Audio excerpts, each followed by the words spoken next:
Baiklah, Assalamualaikum warahmatullahi wabarakatuh. Perkenalkan, nama saya Dimas Aditya dengan NIM B1031201128. Nah, pada video kali ini saya akan menjelaskan bagaimana implementasi Big Data melalui Hadoop. Nah, yang pertama ada sejarah dan pengertian Hadoop.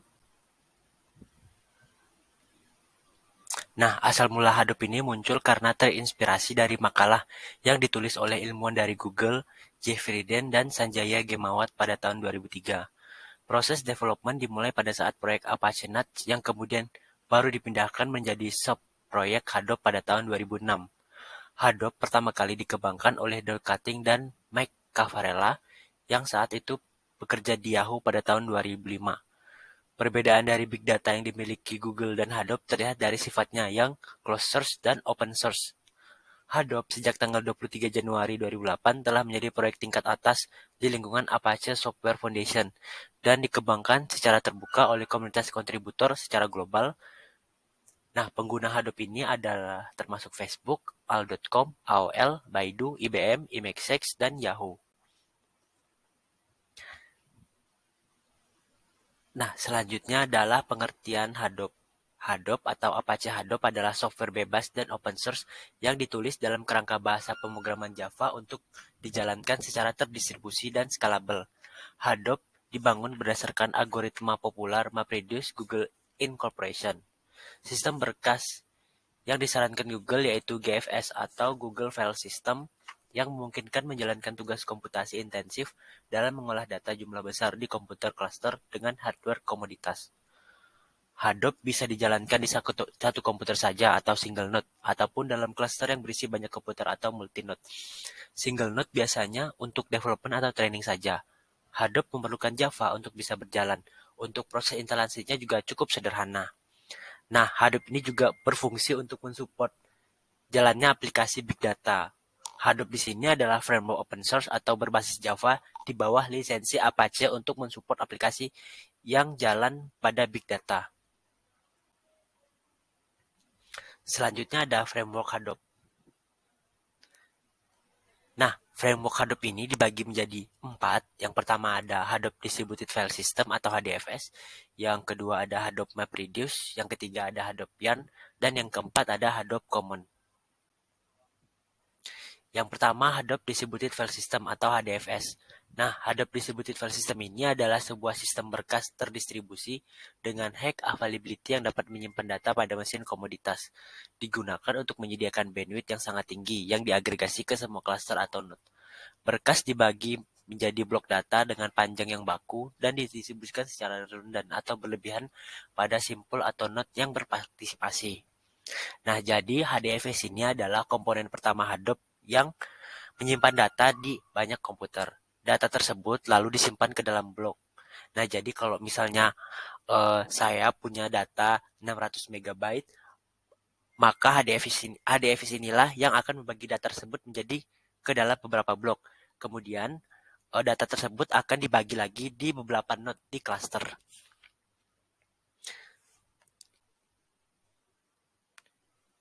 Kemudian yang kedua ada Hadoop MapReduce. Hadoop MapReduce adalah sebuah teknologi yang digunakan pada saat pemrosesan data dalam jumlah besar. Dua kata utama pada fitur ini, yaitu map and reduce. Map itu sendiri berfungsi untuk memilah data dan melakukan mapping terhadap data untuk memilah dan melakukan melakukan mapping terhadap data tersebut. Sedangkan reduce digunakan untuk mengurangi data yang tidak digunakan. Nah, pada MapReduce ini terdiri dari 3 tahap, yaitu tahap map, yang kedua tahap shuffle, dan yang ketiga tahap reduce. Akan tetapi untuk tahap shuffle dan reduce digabungkan ke dalam satu tahap saja, yaitu tahap reduce. Nah, yang pertama adalah tahap map. Pada tahap ini, sistem akan membagi data menjadi subset yang lebih kecil, yang berbeda dalam sebuah cluster.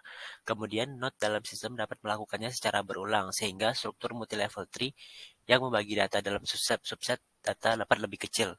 Nah, pada node tersebut data diolah dan hasilnya dilewatkan kembali ke tahap reduce. Selanjutnya, tahap reduce. Pada tahap inilah pengumpulan data kembali dan menggabungkannya ke dalam beberapa jenis output yang dapat digunakan lagi. Kemudian, kerangka MapReduce mengelola semua berbagai tugas secara paralel dan menyeluruh pada sistem, sehingga terbentuklah final output. Nah, sebelum saya masuk ke Hadopian, saya akan menjelaskan sedikit tentang bagaimana Hadoop Map and Reduce ini. Nah, dalam pemrosesan data tradisional, seluruh data akan diproses pada mesin yang memiliki prosesor tunggal, dan ini sangat menghabiskan banyak waktu dan tidak efisien, terutama saat memproses data dengan volume yang besar. Nah, untuk mengatasi hal tersebut, tahap reduce digunakan untuk membagi data menjadi beberapa bagian dan memproses masing-masing bagian secara terpisah pada node data yang berbeda. Nah, hasil dari masing-masing data tersebut bakal jadi final output. Nah, jadi intinya map and reduce ini itu memetakan proses setiap bagian dan dari data besar secara individual dan kemudian menjumlahkan hasilnya. Selanjutnya adalah Hadopian, yaitu Yan sendiri berasal dari kata yet another resource negotiation. Maknanya, Hadopian ini adalah sebuah platform manajemen sumber daya yang bertanggung jawab atas pengelolaan sumber daya komputasi dalam sebuah cluster dan digunakan untuk penjadwalan aplikasi pengguna. Sebelum modul ini dinamakan sebagai MapReduce 2 karena kegunaannya yang hampir mirip. Modul ini digunakan sebagai manajer sumber daya pada saat menyimpan dan menjalankan program. Yan berada di antara HDFS dan Processing Engine. Tugasnya adalah mengalokasikan segala resource yang dibutuhkan untuk menjalankan segala proses. Contohnya adalah CPU, memori, disk, dan jaringan. Selanjutnya adalah Hadoop Common. Modul ini menyediakan tools yang ditulis dengan bahasa Java untuk user yang menggunakan sistem operasi konvensional seperti Windows, Mac, Linux agar dapat membaca data yang berada di bawah Hadoop. Resource Manager ini berfungsi untuk mengatur semua resource yang digunakan aplikasi dalam sistem Node Manager yang bertanggung jawab terhadap kontainer dengan memantau penggunaan resource atau sumber daya dari kontainer seperti CPU, memori, disk, dan jaringan, dan melaporkannya pada Resource Manager. Kontainer di setiap aplikasi yang dijalankan Node Manager disimpan sebagai wadah penyimpanan data file. Nah, semenjak tahun 2008, framework Hadoop ini bukan hanya 4 modul utama tersebut, namun merupakan kumpulan modul open source seperti Hive, Pig, Uzi, Zookeeper, Flamscope, Mahout, HBase, Arbari, dan Spark. Selanjutnya ada kelebihan dan kekurangan Hadoop. Nah, manfaat dan kelebihan Hadoop ini yang pertama ada volume. Hadoop sangat baik digunakan untuk memproses data yang ukurannya masif.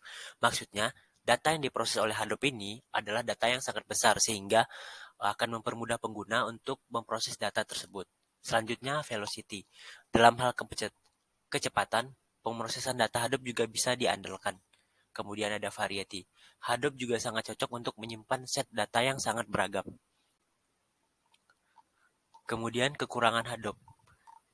Nah, yang pertama tidak cocok untuk OLTP atau Online Transaction Processing atau yang sering dikenal sebagai sistem yang berorientasi yang memproses transaksi secara langsung melalui komputer yang terhubung dalam jaringan. Yang kedua, tidak cocok untuk OALP, OLAP atau Online Analytic Processing. Adalah teknologi yang digunakan untuk menata database bisnis besar dan mendukung kecerdasan bisnis.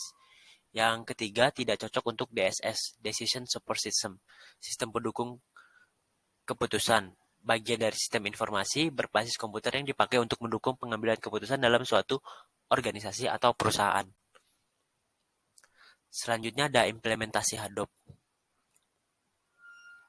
Nah, Hadoop ini merupakan suatu kemajuan dalam bidang analisis big data yang mampu menganalisis data yang jumlahnya sangat besar atau disebut dengan big data.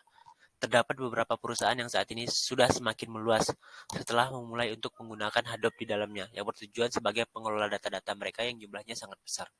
Perusahaan-perusahaan tersebut diantaranya ada Yahoo. Yahoo ini sendiri telah terdiri dari 24.000 server di 17 cluster dan lebih dari 10 petabyte data user, yang dimana hak tersebut akan terus bertambah. Kemudian yang kedua ada New York Times. Dengan pengimplementasian Hadoop ini berguna untuk mengkonversi artikel dari New York Times menjadi PDF yang terjadi sejak tahun 1851 sampai dengan 1922. Kemudian Facebook. Penggunaan Hadoop di dalam Facebook ini adalah untuk data mining dan data warehousing user, data analis dan dijalankan di 600 server. Nah, selanjutnya ada teknologi di balik Hadoop. Yang pertama ada Core Hadoop. Core Hadoop ini terdiri dari Hadoop Distributed File System atau HDFS dan juga MapReduce yang bisa diunduh di website Apache Hadoop. Kemudian ada data mining. merupakan API (Application Programming Interface) untuk menjalankan MapReduce tersebut.